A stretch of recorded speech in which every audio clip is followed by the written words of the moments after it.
Indian cinema ചരിത്രത്തിൽ തന്നെ ആദ്യമായിട്ടാണ് ഒരു പുതിയ നടന്റെ അടുത്തിടെ ഇറങ്ങുന്ന 3 സിനിമയും 100 കോടി അടിക്കുന്നത്. ഈയിടയ്ക്ക് ഞാനൊരു സിനിമ കണ്ടു, മറക്കാൻ പറ്റാത്ത ഒന്ന്. പ്രദീപ് രംഗനാഥൻ നായകനായ കിടിലൻ തമിഴ് പടം ഡ്യൂഡ്. അപ്പോൾ അതാണ് നമ്മുടെ ഇന്നത്തെ വീഡിയോ.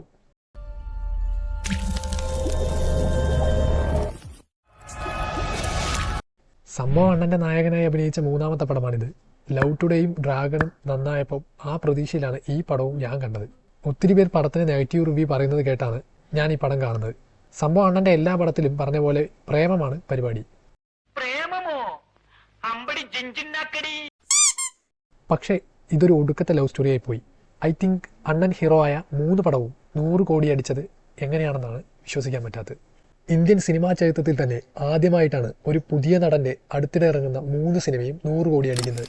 സാധാരണ അണ്ണൻ്റെ സിനിമകളിൽ ട്രെൻഡിങ് മീംസും റീൽസും 18+ കോമഡിയും കുത്തി നിറയ്ക്കാറാണ് പതിവ്. ഇവിടെ അതിന്റെ എക്സ്ട്രീം ലെവലാണ് നമ്മൾ കണ്ടത്.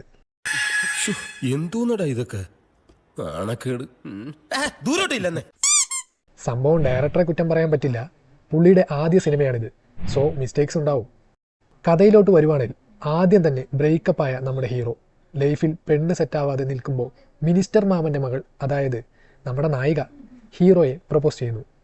ആ ഒരു സീനൊക്കെ പുള്ളി എടുത്തു വെച്ചിരിക്കുന്ന വിധം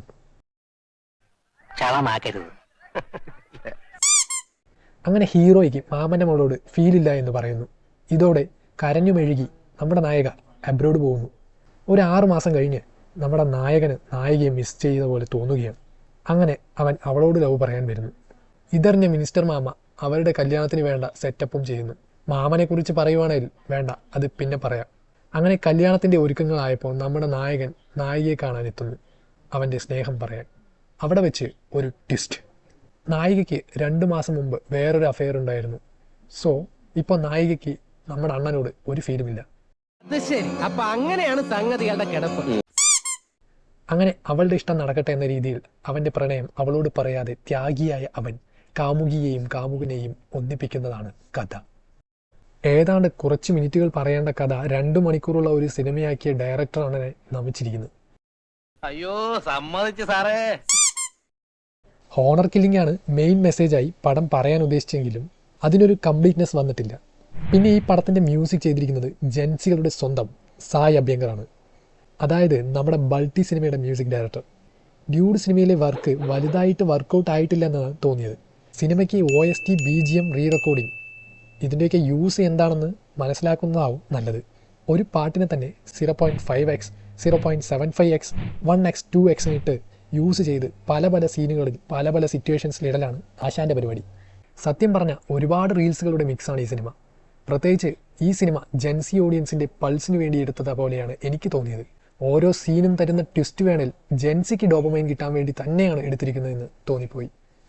ഇത്തരത്തിൽ ജെൻസി ഓഡിയൻസിനെ മാത്രം ഫോക്കസ് ചെയ്ത് ഇറങ്ങുന്ന സിനിമകളിൽ ലോജിക്കുമില്ല, പൊളിറ്റിക്കൽ കറക്റ്റ്നെസ്സും ഇല്ല. ജസ്റ്റ് പെട്ടെന്ന് ട്വിസ്റ്റ് ഉണ്ടാവുന്ന സ്ക്രീൻ പ്ലേ. സംഭവം ഇത് എല്ലാവർക്കും ക്ലിക്കാവണമെന്നില്ല.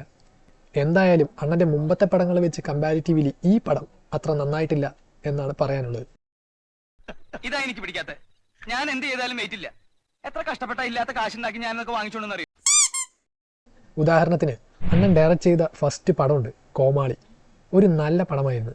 എന്തൊക്കെ തന്നെ ഈ പറഞ്ഞ 18+ കോമഡിയും ഡോപ്പമൈൻ സീൻസും ഉണ്ടെങ്കിലും ആ ഒരു സിനിമ തന്ന മെസ്സേജ് കൊള്ളാമായി. ഹ്യൂമാനിറ്റി ക്ലൈമാക്സ് ഒക്കെ ഹ്യൂമൻ എമോഷൻസിന് അത്രമാത്രം ഇമ്പോർട്ടൻ്റ് നൽകി ഫ്ലഡുമായി ബന്ധപ്പെട്ട് കണക്ട് ചെയ്ത് ഒരു അടിപൊളി ക്ലൈമാക്സ്. പിന്നെ അണ്ണൻ തന്നെ ഡയറക്റ്റ് ചെയ്ത് അഭിനയിച്ച പടമായിരുന്നു ലവ് ടുഡേ. അതൊരു ലവ് സ്റ്റോറി ആയിരുന്നു. ട്രെൻഡിങ് മീംസും റീൽസും സോങ്സും ഉൾപ്പെടുത്തിയ ഒരു അടിപൊളി ലവ് പടം. പടത്തിൻ്റെ ഫസ്റ്റ് ഹാഫ് ഫുള്ളും ഈ പറഞ്ഞ 18+ കണ്ടൻറ്റും ക്രിഞ്ചും പിന്നെ നായിക എന്തൊക്കെ തെറ്റുകൾ ചെയ്തെന്നും ഇതൊക്കെയാണ് കാണിക്കുന്നത്. എന്നാൽ സെക്കൻഡ് ഹാഫ് ഫുള്ള് നായകൻ്റെ ഭാഗത്തെ തെറ്റുകളും കാണിച്ച് ക്ലൈമാക്സിൽ രണ്ടുപേരും പരസ്പരം മനസ്സിലാക്കി ഒന്നിക്കുന്നു. എൻ്റെ അമ്മോ, എന്താ പടം! എന്ത് കഴിഞ്ഞാന്ന് പറഞ്ഞു കഴിഞ്ഞെങ്കിൽ ഞമ്മക്ക് ചിലത് പറയാനുണ്ട്, എനിക്ക് കേൾക്കണ്ട എന്നാ ചെവി പൊത്തിക്കണം. പിന്നെ വന്ന പടം ഡ്രാഗൺ. അതും ഒരു നല്ല പടമായിരുന്നു. അണ്ണൻ ഹീറോ ആയതുകൊണ്ട് മാത്രമല്ല, ആ സിനിമയുടെ ഡയറക്ടർ അശ്വന്ത് മാരിമുത്തു ആ പടം നന്നായി എടുത്തു വെച്ചിരുന്നു. പടം ഫുൾ എൻഗേജിങ് ആയിരുന്നു. പിന്നെ സർപ്രൈസ് ആയിട്ടുള്ള ചെറിയ ട്വിസ്റ്റുകളും കിടിലനായിരുന്നു.